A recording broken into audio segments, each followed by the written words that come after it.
तो पिछली बार हमने जो भगवत गीता का बहुत ही एक महत्वपूर्ण श्लोक लिया था, श्लोक संख्या 7, अध्याय 2। और क्योंकि वो गीता का टर्निंग पॉइंट कहा जाता है, तो हम उसको थोड़ा सा दोबारा से, अभी उसके कुछ पॉइंट्स रह गए हैं, उसको अभी ले लेंगे। प्रयास करेंगे कि आज वो हमारा श्लोक पूरा हो सके। तो अब हम स्क्रीन पे आपके साथ उस श्लोक को ला रहे हैं, जिसके कि आप पढ़ करके आप उसको अनुवाद को ध्यान से पढ़ लीजिएगा, ताकि जो पिछले पॉइंट्स हैं जिन्होंने क्लास अटेंड करी थी वो उनको याद कर सकेंगे, और जो नए श्रोता जुड़े हैं तो वो आज की क्लास को ध्यान से सुन के और पिछले उसके पॉइंट्स को पिछली क्लासेस से देख सकते हैं। तो उसमें जाने से पहले सबसे पहले हम अपने गुरुजनों का स्मरण कर लें। ओम अज्ञानतिमिरन्धस्य ज्ञानाञ्जनशलाकया चक्षुरुन्मीलितं येन तस्मै श्री गुरुवे नमः। वाञ्छाकल्पतरुभ्यश्च कृपा सिन्धुभ्येव च पतितानां पावनेभ्यो वैष्णवेभ्यो नमो नमः। तो मैं आपके साथ स्क्रीन पे ये आप देख पा रहे हैं, छठा श्लोक के बाद 7वां श्लोक। इसकी संस्कृत इस प्रकार से है। कार्पण्य दोषो उपहत स्वभावः पृच्छामि त्वां धर्म सम्मूढ़ चेतः यच्छ्रेयः स्यान् निश्चितं ब्रूहि तन्मे शिष्यस्तेऽहं शाधि मां त्वां प्रपन्नम। इसका अनुवाद, स्वाभाविक शौर्य धर्म का परित्याग कर कायरता रूप धर्म से अभिभूत धर्म के निरूपण में मोहित चित्त वाला मैं आपको पूछता हूँ, मेरे लिए जो मंगलकारी है वह निश्चय पूर्वक आप कहें। मैं आपका शिष्य हूँ, अतः मुझ शरणागत को आप शिक्षा प्रदान करें। तो इसमें हम जैसा देख पा रहे हैं कि अर्जुन भगवान कृष्ण की शरण ले रहे हैं, और आज के जो बाकी पॉइंट्स हैं श्लोक से जुड़े हुए, हम एक एक करके उनको करने का प्रयास करेंगे। सबसे पहले इसमें जो एक बात हम समझ लें कि हम अधिकांश अपने जीवन में भगवान की शक्ति को तो स्वीकार करते हैं। जब कभी विशेष परिस्थिति में परेशान हो जाते हैं और लगता है कि हमारे बस की कोई बात नहीं है, तो हम उस समय भगवान से, जनरली मनुष्य का स्वभाव है कि हम प्रार्थना करते हैं कि आप अपनी विलक्षण ताकत से हमारे जीवन की इस परेशानी को दूर कर दीजिए। परंतु हम भगवान की नॉलेज को लेना नहीं चाहते। नॉलेज के मामले में हम थोड़ा सा वहां पर अपनी इंटेलिजेंस को ज्यादा सुप्रीम मानते हैं, और भगवान की इंटेलिजेंस को वहां पर हम थोड़ा सा ताक पे रख देते हैं। तो ये एक कमी अर्जुन के अंदर भी थी अभी तक अर्जुन अपनी इंटेलिजेंस से भगवान कृष्ण के सामने सारे लॉजिक दे रहे थे कि मुझे युद्ध क्यों नहीं करना चाहिए, और अब जब आकर के पूरी तरह से कंफ्यूज हो गए, कोई भी उनको ये नहीं रास्ता दिख रहा कि आगे कहाँ जाना है, तो अब उन्होंने अपनी इंटेलिजेंस को सेकेंडरी पोजीशन पे ले आए हैं वो, और भगवान कृष्ण की इंटेलिजेंस को रिकॉग्नाइज करते हुए अब उनसे प्रार्थना कर रहे हैं कि आप मुझे शिक्षा दीजिए, मैं आपका शिष्य हूं और मैं आपकी शरण में आया हूं। तो इससे हमने ये एक बात सीखी, अपने जीवन के लिए भी हमें क्या सीखना है कि कभी भी जब हम ऐसी स्थिति में हो, तो जो अधिकांश गलती सभी लोग करते हैं कि भगवान की ताकत को तो हम उस समय एड्रेस करने का प्रयास करते हैं कि आप कोई ऐसा मिरेकल कर दीजिए। सपोज हमारे को ऐसी कोई बीमारी लग गई हमारे घर में, परिवार में किसी को, और डॉक्टर्स ने कहा कि अब तो आप भगवान से प्रार्थना ही करिए, हमारे हाथ में नहीं है उनको ठीक करना। तो उस समय ऐसा देखा जाता है कि हम प्रार्थना करते हैं, लेकिन नॉलेज वाइज हम उस समय भी अपनी बुद्धि को ही श्रेष्ठ मानते हैं। तो इसमें जो छुपी हुई बात यह है कि हो सकता है अगर हम भगवान की नॉलेज को अपने जीवन में थोड़ा सा अहमियत दें, तो हमें ये गारंटी तो नहीं है कि आपकी वो प्रॉब्लम दूर हो जाएगी, लेकिन हमें ये पर्पस समझ में आ जाएगा कि जो जीवन में एक के बाद एक परेशानी आती है, उसके पीछे प्रकृति का प्लान क्या था, उसका पर्पस क्या था। तो जब नॉलेज भगवान से हम लेंगे, गीता के माध्यम से लें या और शास्त्रों से लें, तो हमें धीरे धीरे ये समझ में आ जाएगा कि ये जो प्रॉब्लम्स एक के बाद एक जीवन में आ रही हैं, तो उनका उद्देश्य क्या है। और जब उद्देश्य समझ में आ जाता है, तो फिर हमारी जो घबराहट उस तरह की होती जो पहले उद्देश्य नहीं मालूम था, और अब जो घबराहट होगी उन दोनों के स्तर में काफी अंतर हम देखेंगे। दूसरा इसके अंदर जो पॉइंट छुपा हुआ है श्लोक के अंदर, कि सोसाइटी में एक आजकल बड़ा अच्छा माना जाता है एक विचार कि तुम कभी भी झुको मत, अपनी समस्याओं से खूब जूझो, उनका हल निकालो, और जब हम उसमें सफल हो जाते हैं उन परेशानियों का हल ढूंढने में, तो हमें समाज से एक बड़ी रिस्पेक्ट मिलती है, उसको एक्नॉलेज किया जाता है। और कभी जब हम उसको नहीं, अपनी प्रॉब्लम को हल कर पाते हैं, तो फिर लोग कह देते हैं कि आपने शायद ठीक से प्रयास नहीं किया। ये एक विचार है, इसमें कोई कमी उस तरह की नहीं है। ये भी एक तरह से सोशल लेवल पे एक अच्छी भावना है, प्रयास करना, अपनी समस्याओं से जूझना, उनका हल निकालना। लेकिन इसमें एक कमी क्या है, वो ये कि हम इसको एक बहुत छोटे लेवल पे देख रहे हैं इस प्रॉब्लम्स को। हमें लगता है कि कोई प्रॉब्लम आई, हमने उसको थोड़ा बहुत एनर्जी लगाई, एफर्ट्स किए और उसको सॉल्व कर लिया।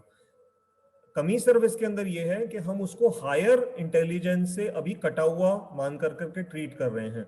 जैसा मैंने अभी थोड़ी देर पहले कहा, अगर हम प्रॉब्लम्स को उस एंगल से देखने का प्रयास करें कि किस प्रकार से उनके पीछे उद्देश्य क्या था, क्या वो मुझे जीवन में कुछ एक हायर पर्पस के लिए डाइवर्ट करने के लिए ये प्रकृति की एक कोशिश थी और मैंने उसको ओवररूल कर दिया। तो ये जो एक छुपी हुई भावना है, जैसे अर्जुन के सामने जो इस समय की प्रॉब्लम्स आई हैं, तो देखने में तो इस समय अर्जुन बहुत परेशान हो रहे हैं, लेकिन क्योंकि इनके पीछे जो हायर पर्पस है, उनको धर्म के पथ पे आगे बढ़ाना, वो तभी पॉसिबल हो पा रहा है जब ये प्रॉब्लम्स का हल अर्जुन स्वयं नहीं निकाल पा रहे हैं। तो हम इस तरह से अपने जीवन की भी प्रॉब्लम्स को इसी एंगल से देखने का प्रयास करें कि इनके पीछे जो पर्पस है उसको रिकॉग्नाइज करें और फिर एक हायर विजन से, एक अच्छी स्थिति से उनको देख सकें। इसके बाद हम ये देख पा रहे हैं कि अर्जुन ने एक गलती करी। पहले अध्याय में क्या एक गलती करी कि जब युद्ध के लिए उद्घोष हो चुका था, शंख बज चुके थे, उसके बावजूद जब अर्जुन सब कुछ जानते थे कि मेरी किनसे लड़ाई होनी है, उनकी क्या ताकत है, परंतु फिर भी अर्जुन ने भगवान कृष्ण से कहा कि आप मेरा रथ सेनाओं के मध्य में ले चलिए, मैं देखना चाहता हूं कि मेरे सामने लड़ने वाले कौन कौन हैं। ये जो जानबूझ करके एक अर्जुन ने एक मिस्टेक कर दी, क्योंकि अगर वो चाहते तो उनको कोई वहां जाकर के देखने की जरूरत नहीं थी, उनको पहले से ही पता था। एक रात पहले महाभारत में वर्णन आता है कि सभी पांडवों ने और उधर कौरवों ने बैठ के चर्चा पूरी कर ली थी कि किन किन से लड़ाई होनी है, कौन सेनापति बनेगा, कौन किस तरह के व्यू की रचना की जाएगी। तो जब ये सब बातें पहले से ही मालूम थी अर्जुन को, तो फिर प्रश्न आता है कि अर्जुन ने ये जानबूझ कर करके इस तरह का ऐसा कार्य क्यों किया, और चलो किया भी, तो फिर उसमें उन्होंने एक अपने आप को एक स्लिपरी पोजीशन पे वो ले गए, क्योंकि जैसे ही जब वो देखने गए थे, जैसा पहले अध्याय में हमने सुना था, तो जब उन्होंने सामने देखा कि भगवान कृष्ण ने भी उनका जो रथ है वो कहाँ ले जाकर के खड़ा कर दिया था, भीष्म और द्रोण के सामने, तो वहां पर अर्जुन का जो ममत्व है वो जागृत हो गया। तो ये जो गलती अर्जुन ने करी, तो एक गलती का एग्जाम्पल हमने यहाँ देखा, और दूसरी एक गलती का जो एग्जाम्पल हम देख सकते हैं, एक बार मैंने आपको ये कथा सुनाई थी कि किस प्रकार से दुर्वासा मुनि जो बहुत ही अपने शिष्यों को साथ लेकर के चला करते थे, तो उनके शिष्य इतनी बड़ी संख्या में थे कि जब वो दुर्योधन के पास एक बार पहुंचे और उन्होंने कहा कि मैं प्रसाद आपके यहाँ पाऊंगा, और दुर्योधन ने उनकी बहुत सेवा करी, परंतु दुर्योधन बहुत चालाक था, तो वो जानता था कि दुर्वासा जी को अगर मैं किसी तरह से पांडवों के पास भेज दूं, किसी ऐसी स्थिति में जब पांडव उनकी ठीक से सेवा न कर पाए, तो दुर्वासा जी क्रुद्ध होकर के कुछ ऐसा श्राप दे देंगे और पांडवों का नाश हो जाएगा। तो दुर्योधन अपनी इस चाल में कामयाब हो गया। जब उसने दुर्वासा जी को प्रसन्न कर लिया, तो दुर्वासा जी ने कहा कि आपको जो भी मेरे से वर मांगना है मांग लीजिए। तो उस पर दुर्योधन ने चतुराई से कहा कि मुझे आपसे कुछ नहीं चाहिए, जैसी कृपा आपने मेरे ऊपर करी है, आप, मैं चाहता हूं कि मेरे जो भाई हैं, पांडव हैं, आप उन पर भी यही कृपा करिए। असल में वो चाहता तो उनका विनाश था, लेकिन उसने इस तरह से ट्रिक्स से दुर्वासा जी को ये बोला कि मैं चाहता हूं कि आप उनका भी जाकर के कल्याण करें, और उनको बता दिया ये यहाँ पर इस समय है, दुर्वासा जी वहां पर। और ये भी दुर्योधन ने बोल दिया कि आप ना दिन के समय जाइएगा, क्योंकि दुर्योधन जानता था कि दिन के समय जब वो जाएंगे, तो तब तक द्रौपदी को जो अक्षय पात्र मिला हुआ था, जिससे कि वो अनेक अनेक लोगों को खाना खिला सकती थी बिना किसी प्रयास के, तब तक द्रौपदी अपना भोजन कर चुकी होंगी और इस तरह से वो दुर्वासा की सेवा नहीं कर पाएंगी। तो जब वो दुर्वासा जी वहां पहुंचे, ये कथा हम पहले ले चुके हैं इसलिए मैं डिटेल में नहीं जाऊंगा, तो उसमें द्रौपदी ने उनको देख कर करके भगवान कृष्ण को पुकारा। भगवान कृष्ण वहां आए और उन्होंने आकर के हेल्प करने के बजाय उनसे कहा कि मुझे भूख लगी है द्रौपदी, पहले कुछ मुझे खिलाओ, फिर तुम्हारी प्रॉब्लम को बाद में सॉल्व करेंगे। तो द्रौपदी थोड़ा पछताने लगी, कहती है अभी एक तो प्रॉब्लम मेरी सुलझी नहीं थी और ऊपर से मैंने सोचा था कि कृष्ण आएंगे और मेरी हेल्प करेंगे, और ये तो मेरे से बल्कि और कुछ खाने की वस्तु मांग रहे हैं, तो मैं क्या करूं। तो उस समय द्रौपदी को भगवान कृष्ण ने कहा घबराओ नहीं, पहले तुम अपना पात्र लेकर के आओ, देखें शायद उसमें कुछ बचा हुआ हो। तो उसको कोई होप तो थी नहीं कैसे कुछ बचा होगा, लेकिन फिर भी वो लेकर के आई। तो भगवान कृष्ण ने ध्यान से देखा तो उसमें बस एक कण चिपका हुआ था, और उन्होंने कहा देखो द्रौपदी, तुमने लगता है बर्तन की ठीक से सफाई नहीं करी। अब ये एक मिस्टेक थी, भगवान कृष्ण ने द्रौपदी को एक उसकी मिस्टेक दिखाई कि देखो तुमने जब ये बर्तन आज साफ किया है, तुमने ठीक से साफ नहीं किया इसको, देखो ठीक से धोया नहीं है, तुम अपने काम ठीक से किया करो। तो इस तरह से उनकी मिस्टेक दिखाई, लेकिन उस मिस्टेक के अंदर एक बड़े विलक्षण रूप से कल्याण उनका छुपा हुआ था, क्योंकि उस मिस्टेक से ही तो ये पता लगा कि वो जो एक दाना रह गया था उसको भगवान कृष्ण ने जब पाया तो भगवान कृष्ण ने कहा तृप्तो अस्मि, कि मैं अब तृप्त हुआ। बस जैसे ही वो तृप्त हुए, तो क्योंकि उन्हीं के अंदर ही सारा ब्रह्मांड है, तो उसी समय ऑटोमेटिकली जो दुर्वासा जी के हजारों शिष्य उनके साथ स्नान करने गए थे नदी में, उन सबका पेट पूरी तरह से भर गया और उनकी भूख समाप्त हो गई, और फिर वो वहां से वापस चले गए बिना भोजन खाए हुए, और इस तरह से पांडवों की रक्षा हुई दुर्वासा जी के क्रोध से। तो इस कथा से, और अर्जुन की उस मिस्टेक से, अर्जुन की क्या मिस्टेक थी, अर्जुन ने कहा कि मेरा रथ मैं दोबारा से एक बार देखना चाहता हूं जिनसे मेरी लड़ाई है, और द्रौपदी से मिस्टेक हुई थी कि उन्होंने बर्तन को ठीक से साफ नहीं किया था। तो इन सबसे बातों से हमने क्या समझा कि ये भगवान के भक्त हैं, लेकिन इनसे भी मिस्टेक्स हो सकती हैं, और हम भी जीवन में बहुत सारी गलतियां एक के बाद एक जीवन में करते हैं, कई तरह की मिस्टेक्स कर सकते हैं।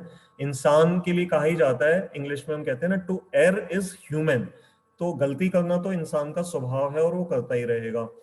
अब हमारे लिए जो बात समझने की है वो ये कि अगर भगवान के साथ हमारा संबंध हो, तो जो हमारी मिस्टेक है भगवान उससे ही हमारे कोई सॉल्यूशन का रास्ता निकाल देते हैं। जैसे द्रौपदी के केस में वहीं से ही सॉल्यूशन निकाल दी, और अर्जुन के केस में रथ को वहां ले भी गए, लेकिन उसके बाद वहीं से ही अर्जुन का मोह भी आया, लेकिन वहीं उसी मोह से ही अर्जुन को दिव्य ज्ञान प्रदान करके भगवत गीता के रूप में ये ज्ञान पूरे विश्व को भगवान ने दे दिया। तो जो मिस्टेक्स हैं, these are a part of our life, लेकिन इनसे कोई घबराना नहीं है। इनको कोशिश करके एक्नॉलेज करना है कि हाँ हमसे ये गलती हो गई है, और ये गलती को अगर हम भगवान के साथ शेयर करते हैं या भगवान के प्रतिनिधि अपने गुरु के साथ हम शेयर करेंगे, तो फिर हम देखेंगे कि कुछ समय धैर्य रखने के बाद कोई ना कोई उसी मिस्टेक से ही भगवान हमारे को आगे बढ़ने का रास्ता दे देंगे। जैसे ये इवन गीता क्लास भी जो हो रही है, ये क्या है कि एक कोविड की मिस्टेक जो समझो एक ह्यूमन समाज में हुई, तो लेकिन उस मिस्टेक को हम सभी मिल कर करके एक पॉजिटिव रूप में उसको यूज करने का प्रयास हम कर रहे हैं। तो ये छोटा सा उदाहरण है कि कैसे हम अपनी मिस्टेक्स को रेक्टिफाई कर सकते हैं अगर हम भगवान के साथ जुड़ जाएं तो ऐसा ही स्कंद पुराण में एक बहुत अच्छा संस्कृत में श्लोक आता है। मैं वो श्लोक तो नहीं आपके सामने बोल रहा, लेकिन मैं उसका हिंदी में आपको अर्थ बताता हूँ कि जब हम पृथ्वी पे चल रहे होते हैं, जमीन पे हम सब चलते हैं, तो आप देखना जमीन पे ही कोई चीज पड़ी होती है और अगर हमारी उससे टक्कर हो जाती है तो हम गिर जाते हैं। कई बार ऐसे होता है ना, एकदम पैर लड़खड़ाया और हम गिरे, लेकिन जब हम गिरते हैं तो हमारा रिफ्लेक्स एक्शन क्या करता है, हम अपने हाथों के सहारे पृथ्वी का ही सहारा लेते हैं। मतलब जिस पृथ्वी पे रखी हुई किसी चीज से चोट खाई और पैर लड़खड़ाया और गिरने लगे, तो गिरने से पहले, क्योंकि अगर अपने आप को सपोर्ट नहीं देंगे तो मुंह टूट जाएगा। मुझे याद है जब मैं बचपन में बहुत छोटा था, तो तब हम जहाँ पुराने घर में रहते थे तो हम लंगड़ी टांग, आपको याद होगा पहले तो बच्चे ये गेम्स नहीं खेलते, लेकिन मैं अपने दोस्तों के साथ लंगड़ी टांग हम लोग खेल रहे थे घर के बरामदे में। तो जैसे अब लंगड़ी टांग में हम एक पैर पे जब इधर से उधर हम जंप कर रहे हैं, तो आपको पता होता है अपना बॉडी का तो आपके पास कंट्रोल नहीं होता। तो मेरे किसी दोस्त ने मुझे पीछे से ना ऐसे धक्का दे दिया। अब क्योंकि जब धक्का दिया तो मैंने जब अपना एक पैर जमीन से उठा ही रखा है, तो मैं अपने आप को रोक नहीं पाया। हो सकता है मैंने प्रयास किया होगा, लेकिन मैं मुंह के बल जाकर के गिरा। और जब मैं मुंह के बल जाकर के गिरा तो मेरे फ्रंट के जो टीथ हैं वो उस समय, आज से शायद 30-35 साल पहले की बात आपको बता रहा हूँ, तो उस समय वो फ्रंट के टीथ टूट गए और मुझे बहुत, मतलब उस समय इतनी टेक्नोलॉजी भी नहीं थी और मेरे को पूरे जीवन बड़ा उसका परिणाम भुगतना पड़ा। तो ये जो गिरने से हम अपने आप को तभी बचा सकते हैं जब हम पृथ्वी का ही सहारा ले लेते हैं। तो उस श्लोक में स्कंद पुराण में कहा है कि जैसे मनुष्य गिरते समय पृथ्वी का सहारा लेकर के अपने आप को बचा लेता है, तो ऐसे ही जब हम जीवन में कभी गिरने लगे, हमसे कोई मिस्टेक हो जाए और हमें लग रहा है कि हमारा पतन हो रहा है, हमारा मॉरली, इंटेलेक्चुअली और इमोशनली या फाइनेंशियली या फिजिकली, किसी भी आप एक्सटेंट से देख लीजिए, अगर हमारा पतन हो रहा है, हम नीचे जा रहे हैं जीवन में, तो उस समय क्या बोला स्कंद पुराण में कि भगवान अच्युत, अच्युत शब्द आपने सुना होगा, ये जो एक बड़ा अच्छा भजन है जो हम कई जगह सुनते हैं, अच्युतम केशवम कृष्ण दामोदरम। तो उस अच्युत शब्द का क्या अर्थ होता है? जो कभी गिरते नहीं है, अपनी स्थिति पे सदा रहते हैं। तो भगवान का ही एक नाम है अच्युत, अर्थात वो एक तो कभी अपनी स्थिति से नहीं गिरते और कभी भी अपने भक्तों का को हेल्प करने से फेल नहीं होते। तो स्कंद पुराण का श्लोक कह रहा है कि जैसे पृथ्वी बचा लेती है गिरने से, ऐसे ही जीवन में गिरते समय भगवान की यदि हम शरण लेंगे तो भगवान अवश्य आकर के हमारे को सहारा देंगे। तो ये मिस्टेक्स जो हैं, ये इससे हमें बात समझने वाली है कि मिस्टेक्स जब भी हम जीवन में करें तो भगवान का स्मरण करें, तो अवश्य कोई ना कोई, जरूरी नहीं कि वो मिस्टेक की सॉल्यूशन हो जाएगी। अब आप कोई कहे कि अच्छा आपने ये कहा, अब मैं कोई स्टूडेंट हूँ, आपको मान लीजिए स्टूडेंट कोई क्लास सुन रहा है, उसने सारा साल तो पढ़ाई करी नहीं, अब उसका एमबीबीएस का एग्जाम है या आईआईटी का एग्जाम है, और वो कहे अब मैं बस भगवान को याद कर लूं और ये कह दूं कि मेरी ये मिस्टेक थी कि मैंने पूरा साल पढ़ा नहीं, तो आप मेरे को ऐसे ही इस समय ज्ञान दे दीजिए कि मैं एकदम से बस एग्जाम में पास हो जाऊं। तो ऐसा नहीं होगा प्लीज। इसका ये मतलब नहीं है जो मैंने कहा कि कोई ऐसे मिरेकल्स हो जाएंगे कि गाड़ी के ब्रेक फेल हैं और वो एकदम से ब्रेक ठीक हो जाएंगे, ऐसा नहीं होगा। हाँ, बहुत हाई क्लास भक्त हो उनके लिए हो सकता है, बट हम जनरल लोगों के लिए ऐसा नहीं होगा। तो उसमें मिस्टेक से क्या है कि अगर हम रियलाइज करेगा वो स्टूडेंट और भगवान से प्रार्थना करेगा, तो फिर हाँ ये जरूर है कि उसको भगवान ऐसी बुद्धि दे सकते हैं कि तुम अगले साल की जो सेशन आएगा एग्जाम्स का, तुम उससे पहले दोबारा मन लगा करके पूरा अगला साल पढ़ाई करो और फिर अच्छे नंबरों से पास हो। और ऐसा देखा जाता है, एक बार कई बार हम आईएएस के लिए बच्चे कई कई साल एग्जाम में तैयारी करते हैं, एक साल क्लियर नहीं होता, फिर सेकेंड ईयर फिर ट्राई करते हैं, थर्ड ईयर ट्राई करते हैं और आगे जाकर के एग्जाम को क्लियर भी कर लेते हैं। तो ये जो बात है, इसलिए मैंने इसको यहाँ पर क्लियर कर दिया। इसके बाद एक मैं जिनकी क्लासेस सुनता हूँ, उन्होंने बड़ा अच्छा एक इंग्लिश में फ्रेज यूज किया था, मुझे अच्छा लगा, मैं आपके साथ शेयर कर रहा हूँ। Seek a seer. Seek means ढूंढो, किसी के लिए पाने का प्रयास करो, और सीयर कहते हैं किसी ऐसे समझदार व्यक्ति को ढूंढो जो कि भविष्य को जान सकता हो, या मतलब आपके जीवन की समस्याओं का आपको हल दे सकता हो, जिसको हम गुरु भी कहते हैं। तो सीक अ सीयर, ये एक सिंपल सा फ्रेज है, आप इसको याद कर सकते हैं। तो ये एक जीवन का आगे बढ़ने का हमारा बहुत अच्छा एक हमें फ्रेज मैं आपको आपके साथ शेयर कर रहा हूँ, सीक अ सीयर। तो ये याद भी आप कर सकते हैं क्योंकि इजी वर्ड्स हैं। तो सीयर मतलब कोई गुरु या जो आपको जीवन में गाइडेंस दे, और सीक मतलब उन्हें ढूंढिए। तो अगर हम ऐसा करेंगे तो जीवन में कुछ ना कुछ अच्छी गाइडेंस आगे हमें मिलेगी। अब चैलेंजिंग ऑफ गॉड से क्या होता है? अगर हम, जैसा मनुष्य समाज में हमें सिखाया जाता है कि किसी भी चीज पे ऐसे ब्लाइंडली विश्वास न करो, ये बात तो ठीक है, लेकिन किसी अच्छी नॉलेज को भी जब हम बार बार बहुत ज्यादा चैलेंज करते हैं तो उससे कुछ घटनाएं होती हैं। वो क्या होता है कि उससे हमारी अपनी ईगो तो इन्फ्लेट होती है, जैसे इन्फ्लेशन मींस उसमें कोई हवा भरती है। हम जब किसी को चैलेंज करते हैं ना, कोई हमें, कई बार ऐसा होता है जैसे आजकल की युवा पीढ़ी है, आप माँ बाप जब उनको कुछ बात समझाने की प्रयास करते हैं कि बहुत देर तक रात को मत जागो, बहुत ज्यादा मोबाइल को मत देखो। अभी अभी मुझे याद आया, कल के शायद पेपर में चेतन भगत का एक, जो चेतन भगत बहुत अच्छे एक राइटर हैं, तो उन्होंने एक बहुत अच्छा एक आर्टिकल पूरे यूथ ऑफ, मतलब पूरे वर्ल्ड के यूथ के लिए लिखा था।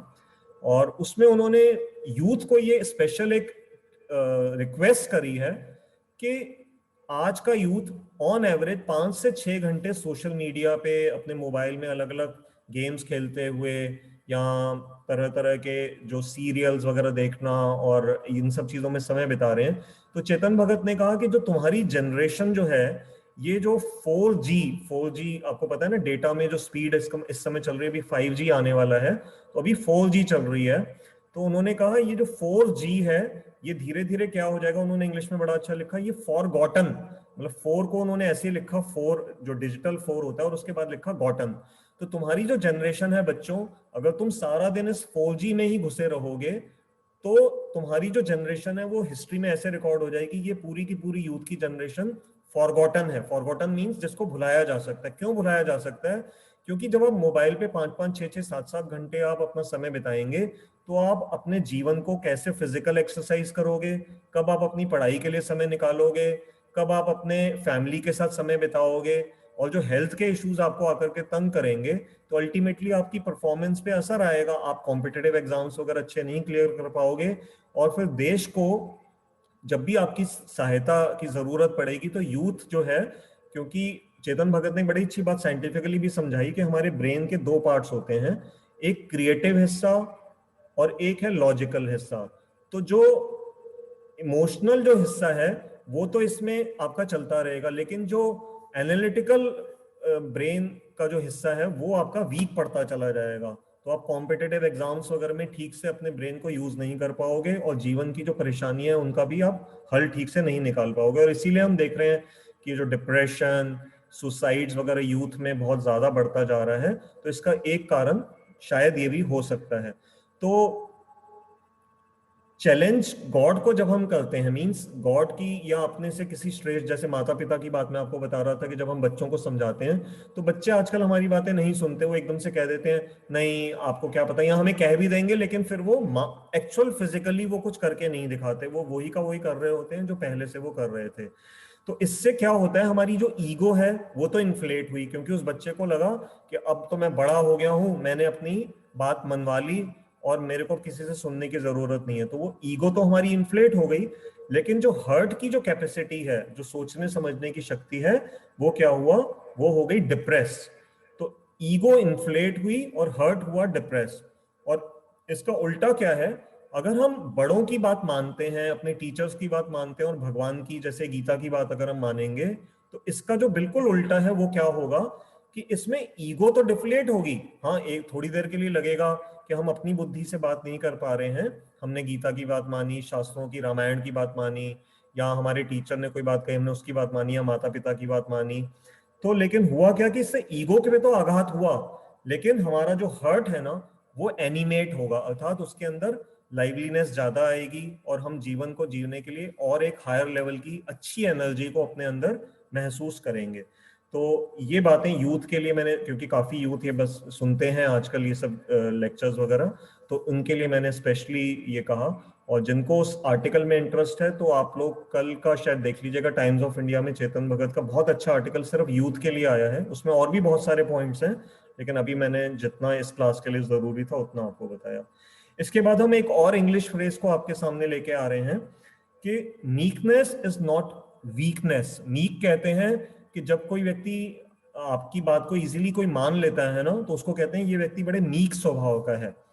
तो सोसाइटी में ये भी एक प्रचलन चल रहा है कि जब कोई व्यक्ति को आपको लगता है ना बड़ा, उसको तो कुछ भी बोलो, जैसे आपका कोई नया सर्वेंट आया और वो बड़ा बेचारा गांव से आया, सीधा साधा है, आपने उसको कुछ भी कहा वो सब मान लेता है, तो आप ना पीछे अपनी फ्रेंड से जब बात करते हो तो कई बार आप बताते हो वो तो बड़ा बुद्धू है, उसको जो बोलो वो कर देता है, अभी उसको इतनी समझ नहीं है, जो कहो वो कर देता है। बट एक्चुअल में क्या है, वो बुद्धू नहीं है, वो उसकी एक क्वालिटी है, वो एक अच्छी क्वालिटी है कि वो आपको एक रिस्पेक्ट दे रहा है, आप जो भी उसको कहते हो वो कर कर करके दिखा देता है। तो उसकी जो वीकनेस है वो उसकी वीकनेस नहीं है, राइट। तो ऐसे ही यहाँ पर अर्जुन इस समय भगवान कृष्ण के सामने अपना समर्पण कर रहे हैं।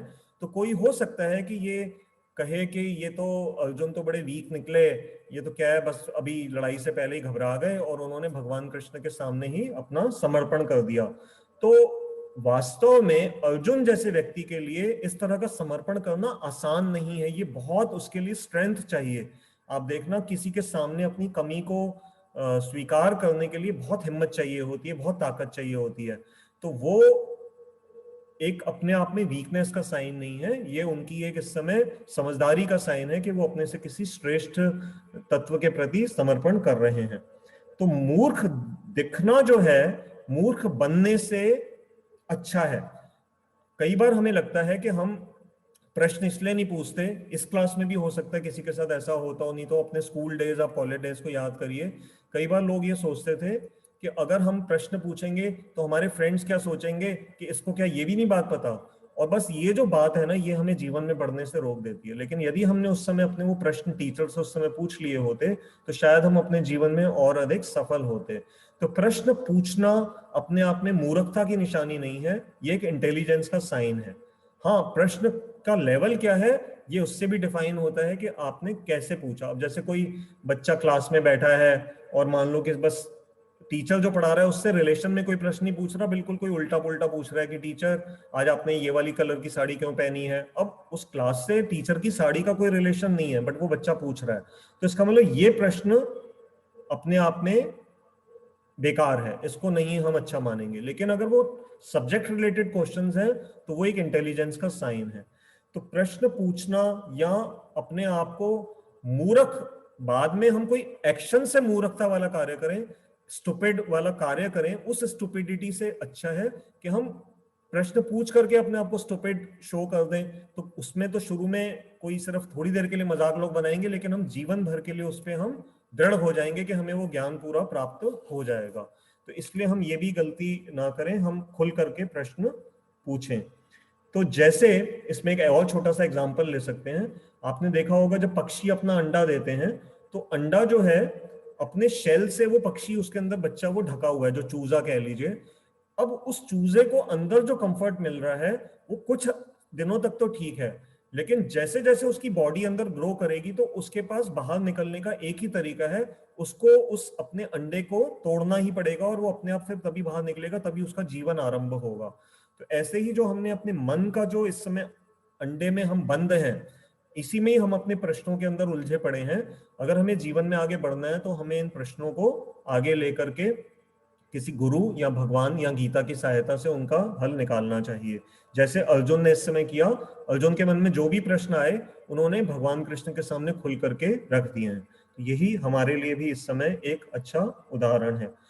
एक और अचानक मुझे अभी बात ध्यान आ रही है, जैसे हमारे जो छोटे बच्चे होते हैं, आपने देखा होगा जितने छोटे बच्चे होते हैं ना वो उतने प्रश्न अधिक पूछते हैं।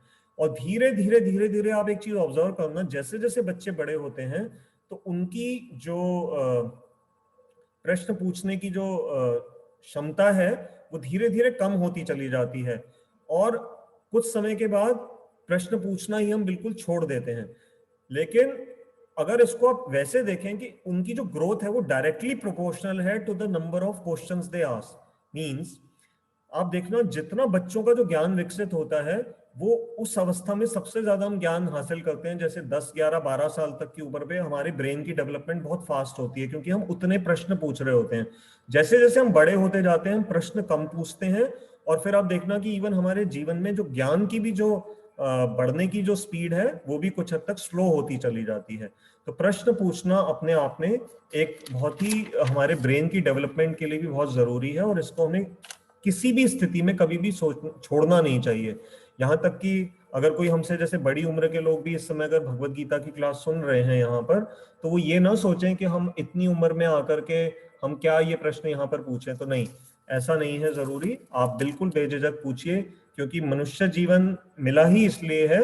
हाँ, कोई हमसे इस स्पिरिचुअल लाइफ में कोई लेट आता है, कोई जल्दी आता है, तो हमें इसको गंवाना नहीं है, प्रश्न अपने पूछने आरंभ रखने हैं। अब एक बहुत ही इंपॉर्टेंट बात जो इस श्लोक में छुपी हुई है वो ये कि अर्जुन ने इस श्लोक में ये नहीं पूछा कि प्रभु मुझे बताइए कि मुझे लड़ना है या नहीं लड़ना है।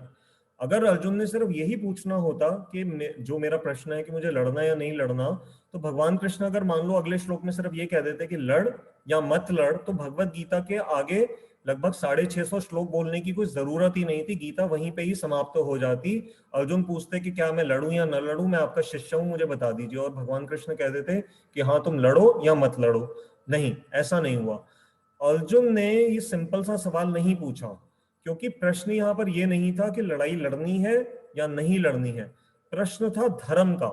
मैं दोबारा से वही श्लोक आपकी स्क्रीन पे फिर से लेके आ रहा हूं ताकि हम उसको एक बार फिर से देखें। अब देखिए, आप स्क्रीन पे देख पा रहे हैं जो पृच्छामि त्वाम धर्म सम्मूढ़ चेता, ये पिछली बार हमने इसको डिटेल में लिया था। ये जो 3 शब्द हैं, धर्म सम्मूढ़ चेता, कि मैं धर्म के विषय में कंफ्यूज हो रहा हूं, मुझे बताइए कि मेरा धर्म क्या है, वो सबसे इंपॉर्टेंट बात थी। और इसलिए प्रश्न का, इस धर्म शब्द के प्रश्न का ही जो यहाँ पर है, इसका पूरा जो उत्तर है, जो पूरी भगवत गीता आगे है, वो इसी प्रश्न का उत्तर ही है। तो उन्होंने जो ये पूछा, उन्होंने उसको ज्ञानवर्धन की दृष्टि से पूछा है कि मैं ये सब पूरा अच्छी तरह से एक खुले डिटेल पर्सपेक्टिव में इसको समझना चाहता हूं। मेरा प्रश्न सिर्फ इस तक सीमित नहीं है कि मुझे लड़ाई लड़नी है या नहीं लड़नी, मैं ये समझना चाहता हूं कि मैं कौन हूं, मेरा क्या प्लेस है संसार के अंदर, मेरा क्या रोल है। देखिए समाज क्या करता है, आप अपने बारे में थोड़ी देर के लिए सोचिए। आप कोई भी, मान लीजिए इस समय स्त्री हैं या पुरुष हैं जो इस भगवत गीता की क्लास को सुन रहे हैं, तो आप अपने जीवन पे 2 मिनट के लिए विचार करिए कि अब तक आपका जीवन, जितने भी उम्र आपकी है इस समय, कैसे बीता है। उसके 2 ही फंडामेंटल आपके धुरियां हैं जिसके सहारे आपका पूरा का पूरा जीवन अभी तक का टिका हुआ है। एक ये कि आप कौन हैं, ठीक है, और दूसरा आपको क्या रोल दिया गया है समाज में अपने उस आइडेंटिटी को पूरा करने के लिए। अगर आप एक लड़की हैं तो आपका जीवन वहीं से स्टार्ट, उसी तरह से धारा होगी कि कुछ सालों के बाद, एजुकेशन के बाद आपकी शादी हो गई, अब आप एक दूसरे घर में चले गए। और अगर आप पुरुष हैं तो फिर कुछ पढ़ाई लिखाई, जॉब वगैरह करने के बाद, बिजनेस करने के बाद, अब आप परिवार का, अगर शादीशुदा हैं तो पालन पोषण इत्यादि कर रहे हैं। तो पूरा का पूरा जो जीवन है वो इसी 2 चीजों पे टिका हुआ है कि आपकी आइडेंटिटी क्या है और आपको समाज ने रोल क्या दिया हुआ है। और उससे फिर फर्दर आपकी 2 चीजें जीवन में डिसाइड हो रही हैं कि आपका प्लेस क्या है और पर्पस क्या है। तो अर्जुन का प्लेस हम सब जानते हैं, वो एक बड़े हाई लेवल के क्षत्रिय थे, बहुत हाई स्थिति है, प्लेस इज डिफाइंड। पर्पस जो है, पर्पस अभी डिफाइंड प्रॉपर नहीं हो पा रहा, क्योंकि पर्पस क्या है, अगर वो पर्पस सिर्फ अपना राज्य वापस लेना है तो प्रॉब्लम आ रही है कि अपने रिश्तेदारों के साथ लड़ना पड़ रहा है। अगर पर्पस धर्म की स्थापना करना है तो फिर दिक्कत ये आ रही है कि वही अपने समाज के लोगों को मारना पड़ेगा। और अगर वो नहीं लड़ते हैं तो फिर जो प्लेस है वो डिफाइन, उसकी डेफिनेशन खराब हो जाती है, क्योंकि प्लेस है एक हाई क्षत्रिय का, अगर लड़ाई नहीं लड़ेंगे तो उसमें प्रॉब्लम आ जाती है। तो हम देख रहे हैं एक मिसमैच हो रहा है अर्जुन के प्लेस और पर्पस में। तो इस प्लेस और पर्पस को समझने के लिए दोबारा से वापस जाना पड़ेगा कि अर्जुन की आइडेंटिटी और रोल क्या है। तो आइडेंटिटी को ही भगवान अब अगले श्लोकों से बताना आरंभ करेंगे कि अर्जुन सबसे पहले समझो कि तुम हो कौन। जब ये समझ जाओगे कि तुम कौन हो, उसके बाद तुम्हारा ये जो प्रश्न है, फिर तुम्हारे को ये इसका उत्तर अपने आप धीरे धीरे मिलता चला जाएगा कि लड़ाई लड़नी है या नहीं लड़नी, वो सेकेंडरी है, पहले ये समझना है कि तुम हो कौन। तो ग्रीफ अर्थात ये जो दुख की बात आ रही है, ये पूछना हमारे जीवन में हमें एक ये ड्यूटी बनती है कि हम भी, जैसे अर्जुन को परेशानी हो रही है, तो हम भी ये पूछें कि अगर हमारी लाइफ में भी कोई इस तरह की समस्याएं आ रही हैं तो क्या हमने ये ठीक से समझा है कि हम हैं कौन, पहली बात, और हमारा जो रोल है क्या वो ठीक से डिफाइंड है। और उन दोनों के ऊपर फिर जो 2 चीजें और टिकी हुई हैं कि हमारा प्लेस क्या है समाज के अंदर और पर्पस क्या है हमारे जीवन का। तो ये बातें समझ करके कि हमारे जीवन का उद्देश्य क्या है, इसको जब हम ध्यान में रखेंगे तो ही भगवत गीता में आपको आगे बढ़ने में एक अच्छा एक इंटरेस्ट भी आएगा और आनंद भी आएगा। और अगर यहाँ पर अभी आप क्लियर नहीं है कि मेरे को जीवन का पर्पस तो मेरा कुछ था कि मैं कुछ अपने बिजनेस की बढ़ोतरी के लिए गीता में कुछ ढूंढ रहा था, या मैं सिर्फ एक हाई मैनेजमेंट के एंगल से कुछ बातें सोच रहा था, या मैं अपने हेल्थ के बारे में पूछ रहा था, हाँ ये सब चीजें गीता में है, बट ये सेकेंडरी है, ये भी सब मिलेंगी गीता के अंदर। लेकिन जो गीता का मुख्य उद्देश्य है, जो अर्जुन का प्रश्न है कि धर्म के विषय में मैं मोहित हो रहा हूँ और आप मुझे बताइए, तो धर्म के विषय में जो भगवान की जो गाइडेंस है वो ही ये पूरी की पूरी भगवत गीता हमें बताएगी। हमें क्लियर कर दूं, धर्म शब्द का अर्थ रिलीजन नहीं है, ये हिंदू मुस्लिम सिख ईसाई ये उस तरह के रिलीजन की बात नहीं कर रही है भगवत गीता।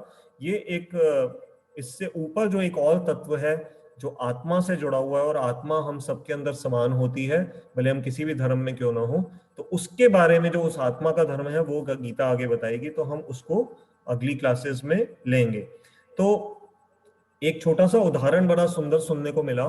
जैसे मान लीजिए जब कोई पेशेंट हॉस्पिटल में जाता है और हॉस्पिटल में वो गया है और किसी भयंकर बीमारी से पीड़ित है, अब डॉक्टर उससे कह रहा है कि अब आप ना अपना मूड सारा मेरे साथ एकाग्र करो, अब मैं तुम्हारा ट्रीटमेंट आरंभ कर रहा हूं।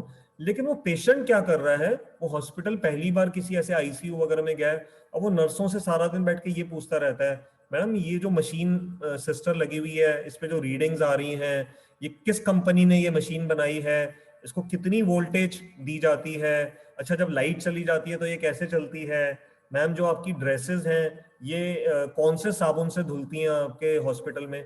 तो अब आप कहेंगे कि ये व्यक्ति जिसको एक ऐसी बीमारी है जो शायद मृत्यु के ये काफी नजदीक है, लेकिन ये प्रश्न कैसे पूछ रहा है कि साबुन कौन सा यूज होता है और बिजली का क्या वोल्टेज है। तो ये अनरिलेटेड चीजें हैं। उसी तरह से हम भी लगभग उस पेशेंट की तरह ही हैं। हमें ये मनुष्य जीवन मिला है जिसमें कि हम हायर हायर लेवल का ये समझ सकते हैं कि हमारे को क्या मतलब इसमें परेशानी जीवन में आ रही है, और उसको दूर करने के लिए हमें हायर लेवल के प्रश्न पूछने चाहिए। ना कि ये सारा दिन कि अच्छा आज शेयर मार्केट में ये भाव चल रहा है, आज गवर्नमेंट ने ये पॉलिसी कर दी, कल ये आ गई। ये है, ये सेकेंडरी प्रॉब्लम्स हैं। हमारी जो मेन प्रॉब्लम्स हैं जीवन की, वो है कि जन्म मृत्यु जरा व्याधि, ये जो दुख है चार, जन्म के समय जो कष्ट होता है, मृत्यु के समय जो कष्ट होता है, बीमारी के समय जो कष्ट होता है, और बुढ़ापे का जो कष्ट है, ये हमारे न चाहते हुए भी हमें क्यों मिल रहा है, इसके बारे में हमें प्रश्न पूछना है। यही जीवन का मुख्य उद्देश्य है। हमारा समय होने वाला है, बस अब 1-2 पॉइंट्स और रह गए हैं, मैं 2 मिनट में उनको कवर करने का प्रयास करता हूं। तो जब हम जैसे किसी बड़ी सर्जरी के लिए जाते हैं और डॉक्टर हमें पूछता है कि क्या आप तैयार हैं मेंटली, तो हम कहते हैं कि अगर मान लीजिए हम घबरा रहे हैं, उस समय हम कहते हैं नहीं नहीं डॉक्टर साहब, मैं ये सर्जरी अवॉइड करना चाहता हूं। तो ठीक है, आपने उस समय कहा, डॉक्टर ने अगर आपकी बात मान ली जबरदस्ती, तो आपको लगा कि आपने कंट्रोल कर लिया उस स्थिति को, लेकिन थोड़ी देर के बाद आपको क्या नुकसान होगा, कुछ समय के बाद अगर वो शरीर से ट्यूमर को नहीं निकाला गया तो वो और फैल जाएगा और अब वो अनकंट्रोलेबल स्थिति में आ जाएगा। जैसे कैंसर में होता है ना कि सेल्स इतना ग्रो कर जाते हैं कि डॉक्टर कहता है अब तो मैडम आप 4th स्टेज ऑफ कैंसर पे आई हैं, अब हम आपका कुछ नहीं कर सकते, अब तो सिर्फ आप अपना समय निकालिए। यही पहले अगर हम आ गए होते तो हमारे को उस स्टेज से हम बच जाते। तो ऐसे ही फेथ जो है, फेथ में हमारे साथ यही बात जुड़ी हुई है कि हम भगवान के प्रति अगर हम फेथ करके इस भगवत गीता की तरफ बढ़ेंगे तो वो कैंसर अभी शुरू की स्थिति में ही कंट्रोल में आ जाएगा। कैंसर क्या है, जीवन की समस्याओं का। और अगर हम सोच रहे हैं कि नहीं नहीं अभी भगवत गीता की क्या जरूरत है, अभी जब बुढ़ापा आएगा तब देख लेंगे, जब कभी जीवन में कभी किसी धाम में जाएंगे, वृंदावन में जाएंगे या काशी विश्वनाथ जाएंगे, जगन्नाथपुरी जाएंगे, द्वारका जाएंगे, बद्रीनाथ जाएंगे, तो वहां पर ये भजन कीर्तन कर लेंगे, उस समय समझ लेंगे। तो ये क्या है, अभी तो आपने कंट्रोल करने का कर लिया, लेकिन ये बाद में ये कैंसर इतना बड़ा हो जाएगा कि फिर उस छोटे से प्रयास से वो आपका उससे नहीं वो कंट्रोल में आएगा। तो अब हमने क्या सीखना है कि जीवन में कि स्लो डाउन, जैसे अर्जुन ने क्या किया, अर्जुन की जो बहुत तेज स्पीड पे जीवन चल रहा था, अब उनकी लाइफ में एक ब्रेकर आ गया, स्पीड ब्रेकर आ गया है। बस अर्जुन ने समझदारी करी कि अपनी गाड़ी को स्लो कर लिया है। कई बार होता है ना, अगर हम गाड़ी स्लो ना करें और धड़ाम से अगर हम स्पीड ब्रेकर को क्रॉस करते हैं तो फिर उससे गाड़ी को भी नुकसान पहुंचता है, हमें भी झटका लगता है बहुत तेज। तो हमें ब्रेकर देख करके जैसे हम स्लो कर लेते हैं गाड़ी को, ऐसे ही अर्जुन ने अब देखा कि मेरे जीवन में एक ब्रेकर आ रहा है, अब मुझे थोड़ा सा रुकना पड़ेगा, पहले समझना पड़ेगा। हालांकि उस समय स्थिति बड़ी इमरजेंसी वाली थी, युद्ध बिल्कुल तैयार होने वाला था, लेकिन फिर भी अर्जुन रुके और उन्होंने ये प्रश्न किए। तो उसी तरह से हमें भी अपने जीवन में भले कितनी भी बड़ी से बड़ी परेशानी क्यों ना हो, भले आपकी इंसॉल्वेंसी होने वाली है या कोई बच्चों की शादी है या स्वयं आप किसी बहुत बड़ी कोई डिसीजन के ऊपर खड़े हुए हैं कि मुझे जॉब चेंज करनी थी, क्या था, परंतु कितनी भी बड़ी से बड़ी जीवन में समस्या क्यों ना हो, ये जो लाइफ के जो बेसिक क्वेश्चंस हैं, जो सबसे इंपॉर्टेंट क्वेश्चंस हैं, इनको अगर हम सबसे ज्यादा इंपॉर्टेंस देंगे तो आप देखोगे कि जीवन की और जो भी समस्याएं हैं वो कुछ समय में ही छोटी नजर आएंगी और उनको हम सॉल्व बहुत जल्दी कर लेंगे। तो लाइफ में बहुत तेज भागने की जरूरत नहीं है, we must slow down to address these problems. और यही जैसे स्पीड ब्रेकर का पर्पस, स्पीड ब्रेकर क्यों बनाया जाता है सड़क पे, इसीलिए तो बनाया जाता है ना, हो सकता है सामने आगे कोई स्कूल है, अगर आप तेज जा रहे हैं तो किसी बच्चे के साथ एक्सीडेंट हो सकता है, तो ये गलतियों से ही जैसे स्पीड ब्रेकर हमें बचाता है। तो ऐसी जीवन में जब छोटी छोटी ये समस्याएं आती हैं, इनका पर्पस यही है कि हम रुक कर करके अपने जीवन के उद्देश्य के बारे में विचार करें। तो ये जो हम्बल थिंकिंग है, humbly thinking will stop us from getting dumb मतलब डम्ब जैसे हम हो जाते हैं ना, जब हमारा माइंड काम करना ही बंद हो जाता है, तो हमें डम्बली थिंकिंग से ये रोकता है। अगर हम हम्बली प्रश्न पूछते हैं, अगर हम नम्रता से भगवान से या गुरु से ये प्रश्न पूछेंगे, तो ये जो हम्बलनेस है हमारी, ये हमारे को डम्ब जीवन में बनने से अर्थात मूर्ख बनने से बचाती है। तो हमें आखिरी जो बस इसमें पॉइंट रह गया है कि अभी तक भगवान कृष्ण ने अर्जुन को कोई भी उपदेश देखिएगा स्वयं नहीं दिया है। तो इसमें भी एक शिक्षा छुपी हुई है कि अगर हम अनसॉलिसिटेड एडवाइस लोगों को बांटते रहते हैं, जैसे कई बार लोगों का स्वभाव होता है ना, आप गार्डन में गए, अब आपने देखा कि भाई आपको कोई आपका जान ना पहचान मैं तेरा मेहमान कोई आपके साथ वॉक करता हुआ जा रहा था, अब आपने उसको रोक लिया, अब आप उसको कोई गाइडेंस देने लग गए कि अच्छा आप ना रोज सुबह एलोवेरा पिया करो, ये करो। अब ठीक है, हो सकता है वो उससे आपको फायदा मिला था, हो सकता है उसका उसमें इंटरेस्ट ना हो, तो अनसॉलिसिटेड एडवाइस नहीं देनी चाहिए, उसकी कोई रिस्पेक्ट नहीं होती। तो ऐसे ही हमने भगवान कृष्ण से भी यही सीखा कि जब तक अर्जुन ने उनको अभी तक पूछा नहीं है, तब तक भगवान ने उनको कोई उपदेश नहीं दिया है।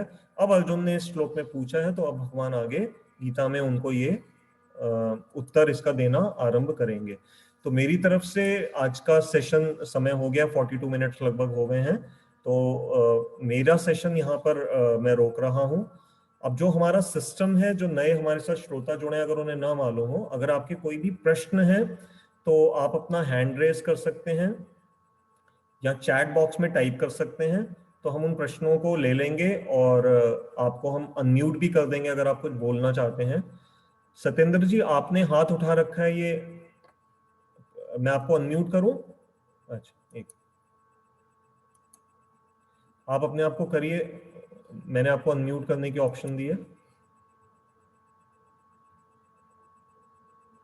सत्येंद्र जी, आपको अनम्यूट करना पड़ेगा अपने आप को, तभी आपकी आवाज हम सुन पाएंगे।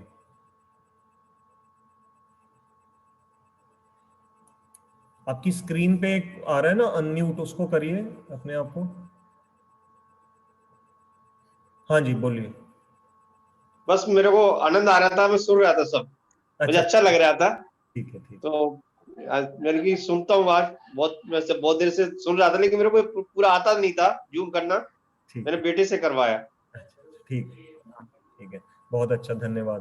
तो अगर कोई भी और प्रश्न आप लोग पूछिए, नहीं तो हमारे पास आज बड़े इंपॉर्टेंट 2-3 मीडिया न्यूज हैं, हम उनको लेंगे। और फिर हमारे साथ मनीष गोयल जी, हमारे मित्र पीतमपुरा से जुड़े हुए हैं, जो बहुत सुंदर भजन गाते हैं।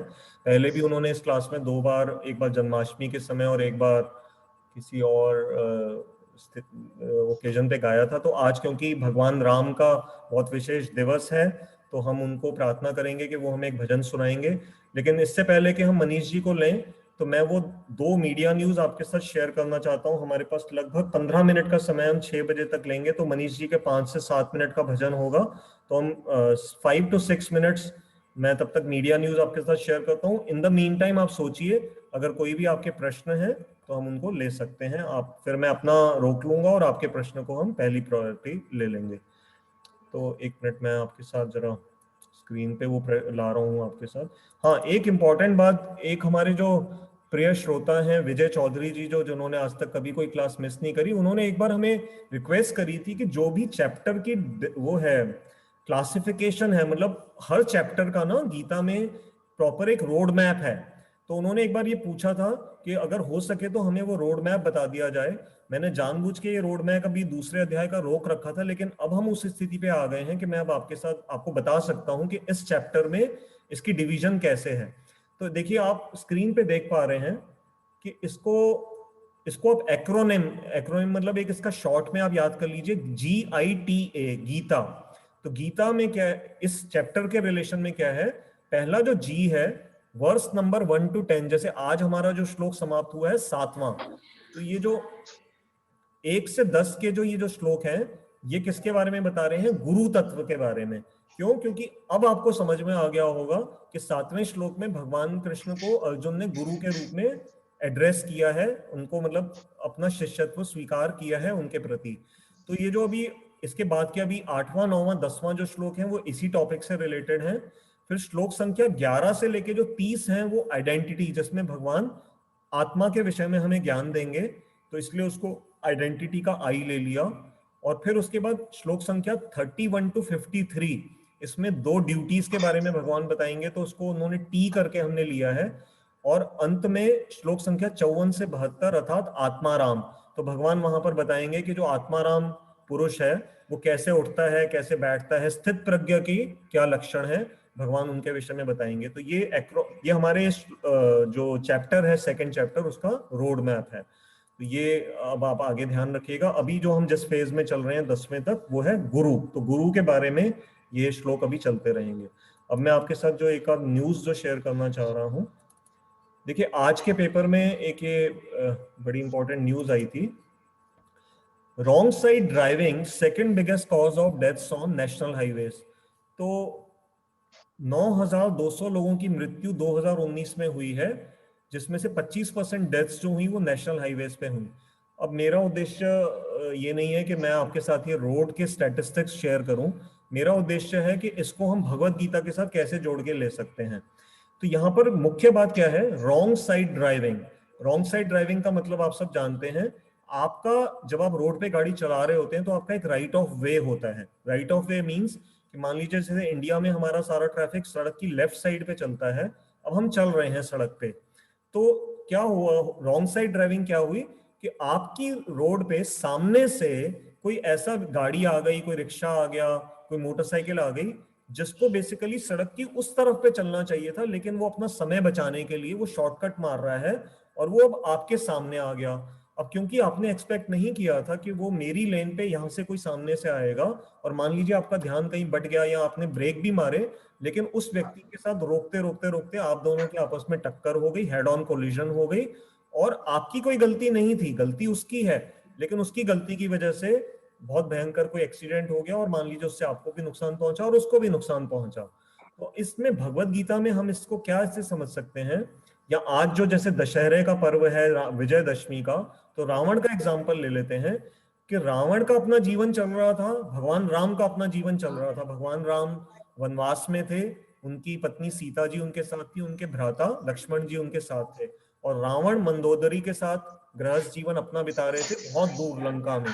लेकिन शूर्पणखा के माध्यम से रावण को, जब सीता के बारे में उन्होंने सौंदर्य को सुना, और रावण ने सीता का हरण कर लिया, सीता जी का। तो ये क्या है, एक तरह से रावण ने भगवान राम के राइट ऑफ वे में, उनके जीवन में रॉन्ग साइड प्रवेश किया। ठीक है, ये एग्जाम्पल से हम समझ सकते हैं कि क्या होता है, हमारा जो जैसे जीवन चल रहा है और उसमें कोई व्यक्ति आकर के अगर उत्पात मचा रहा है, जैसे हमने 6 आतताई सुने थे पहले अध्याय में, जिनको पापी बताया गया और बोला गया है कि आप मार भी सकते हो उनको, तो आपको पाप भी नहीं लगेगा। तो रॉन्ग साइड ड्राइविंग से हमें ये समझना है कि हम भी जब अपने जीवन में, एक तो फिजिकल भी समझ लें कि जब गाड़ी चलाते हैं तो सड़क पे रॉन्ग साइड में न चलाएं, और दूसरा जीवन के अंदर ऐसे एक्शन ना करें जिससे कि दूसरे किसी जीव के जीवन में हम उसका राइट ऑफ वे में हस्तक्षेप करें। इसका एक ग्रॉस लेवल पे उदाहरण, इवन जो मीट ईटिंग है, मीट ईटिंग में भी क्या हम कर रहे हैं, जो हमने हाई क्लास स्लॉटर हाउसेस बनाए हैं जिसमें करोड़ों करोड़ों जीवों को हमारे पास आज कैपेसिटी है कि हम रोज एक दिन में स्लॉटर कर सकते हैं। तो इससे क्या हो रहा है कि हमारा एक जीवन था चल रहा है, और उस गाय का, उस बकरी का, उसका अपना जीवन चल रहा है, लेकिन हमने उसके जीवन में रॉन्ग साइड गाड़ी घुसा कर करके एक्सीडेंट किया, अर्थात उसको मारा, और उससे हमने अपना एक शॉर्टकट जीवन में ले लिया कि भाई हमने अपनी जीप को थोड़ा टेस्ट देना था। जैसे उस रॉन्ग साइड ड्राइवर को थोड़ा समय बचाना था, उसने गाड़ी गलत तरफ से घुसा दी, हमने अपने जीवन को थोड़ा सा अपनी जीप को टेस्ट देने के लिए किसी बेचारे दूसरे जीव की हत्या कर दी और उसको खा गए। तो ये रॉन्ग साइड ड्राइविंग की एक न्यूज थी जो मैंने आपके साथ शेयर करनी रेलिवेंट समझी। अभी तक कोई आपका प्रश्न नहीं आया तो आपको एक और हम बस ले लेते हैं, मीडिया न्यूज एक और इंटरेस्टिंग आई है। ये मैं इसलिए आपके साथ ये बताना चाह रहा हूं, मैं थोड़ा इसको एनलार्ज कर देता हूं। वेयर कपल्स प्रे टू माता माँ फॉर अ बेटी, ये बड़ी एक इंटरेस्टिंग न्यूज है। बोकारो ये जगह है आपकी झारखंड में, झारखंड में बोकारो डिस्ट्रिक्ट के अंदर एक बहुत 170 साल पुराना मंदिर है माँ का, चकुलिया गांव में। तो ये चकुलिया गांव में इस मंदिर की क्या खासियत है कि वहां दंपत्ति आते हैं शादीशुदा, और स्पेशली वो उन भगवती माँ से बेटी के लिए प्रार्थना करते हैं। अब आप कहेंगे कि मैं ये न्यूज यहाँ पर क्यों आपके साथ शेयर कर रहा हूँ, इसके दो कारण हैं। एक तो हम सभी जानते हैं कि हमारे भारतवर्ष में थोड़ा सा ये कुप्रथा चल रही है कि भ्रूण हत्या अर्थात गर्भ में ही बेटियों को मार दिया जाता है, और उसी की वजह से हमारे इंडिया का जो जेंडर रेशियो है, सेक्स रेशियो है, उसमें भी इनकम्पैटिबिलिटी है। मतलब for a particular number of boys we don't have enough number of girls। तो ये अगर इसको कंट्रोल ठीक से नहीं किया गया तो अगले कुछ सालों के बाद बेटियां ही नहीं मिलेंगी, तो फिर शादी कैसे करेंगे और फिर आगे समाज कैसे चलेगा। तो इसलिए पहली बात तो बेटियों को बचाना बहुत जरूरी है। ये तो एक सोशल कॉज की तरह से मैंने आपको बताया, लेकिन मैंने इसलिए भी आपको शेयर किया क्योंकि ये अभी माता के नवरात्रि अभी समाप्त हुए हैं, और इसमें जो छुपी हुई एक बात ये है, अब पढ़े लिखे लोग तो चलो बेटी की अहमियत को समझ रहे हैं, हमारे यहाँ कहने आरंभ हो गया है कि हाँ बेटी और बेटे में कोई अंतर नहीं है, ये अच्छी बात है। लेकिन मैं ये बात यहाँ पर इसलिए आपको बता रहा हूँ कि जो आपके घर में जो आपके हेल्पर्स होते हैं ना, जैसे आपकी कोई काम वाली बाई है, आपके कोई सर्वेंट्स हैं, जब आप उनसे बातें करोगे तो आप देखोगे कि उनके मन में ना अभी भी बेटियों के प्रति वो वाली इक्वालिटी का भाव नहीं है बेटों के प्रति। ऐसे बहुत सारे केस हैं, मेरे पड़ोस में भी कुछ ऐसे गरीब लोग रहते हैं जिसको हमने देखा कि उनकी 3-3 बेटियां हो गई हैं, फिर भी वो बेटे की चाह में एक के बाद एक बच्चा पैदा करते जा रहे हैं, और उससे बेचारे वो वैसे ही इतने गरीब हैं, और कैसे वो उनका लालन पोषण करेंगे, और क्या वो बेटे की क्या गारंटी है कि वो बेटा आकर के संसार में उनकी जिंदगी को बेहतर कर देगा। तो ऐसे लोगों को आप ये कथा, ये जो स्टोरी है, बता सकते हैं कि देखो भारत में एक ऐसा मंदिर है जहां पर लोग स्पेशली जाते हैं बेटी को पाने के लिए। तो तुम्हें अगर भगवान ने बेटी दी है तो तुम उससे ही संतुष्ट रहो, और बेटे के लालच में ऐसी गलती मत करो कि संतानें एक के बाद एक पैदा करते जा रहे हो और जिनका तुम ठीक से लालन पोषण भी नहीं कर सकते। तो ये दो इंटरेस्टिंग न्यूज थी जो मैंने आपके साथ शेयर करी।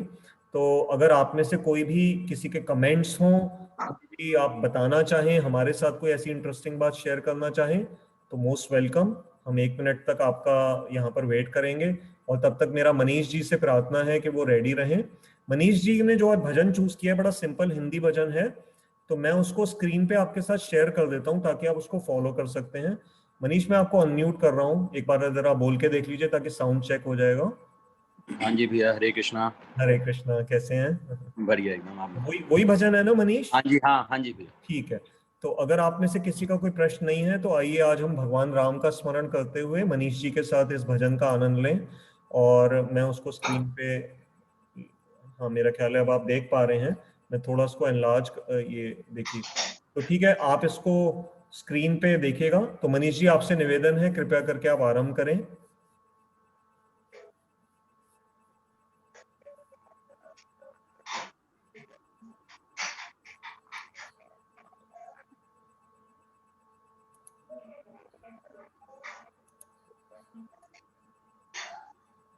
तो मनीष आप अनम्यूट हो, म्यूट हो? 1 मिनट, मैंने आपको दोबारा से अनम्यूट करने की ऑप्शन दी है मनीष।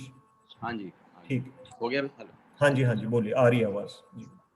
राम तुम बड़े कृपालु हो, राम तुम बड़े दयालु हो, नाथ तुम बड़े दयालु हो, प्रभु जी तुम बड़े दयालु हो।